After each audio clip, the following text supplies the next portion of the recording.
Hi friends, welcome to TechTouch channel.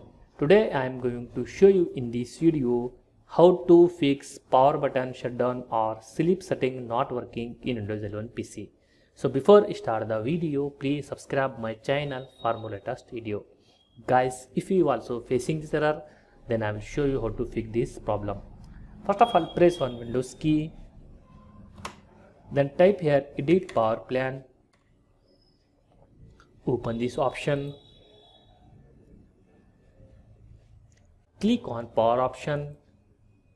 Choose what the power button do. Click here. Here you select shutdown. Then click on save changes. After doing this, close this window. Open your setting. Click on Windows Update. Then update your Windows. After updating Windows, close this window. Go to the command prompt. Right click on command prompt. Click on run as administrator. Click on yes to apply.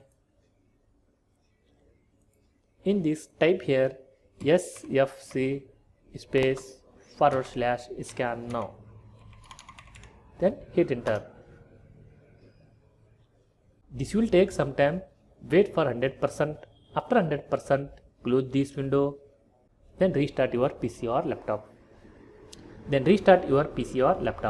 That's it guys. So in this way you fix this problem. Thanks for watching friends. Hope like this video. If you like this video, please like, share and don't forget to subscribe my channel.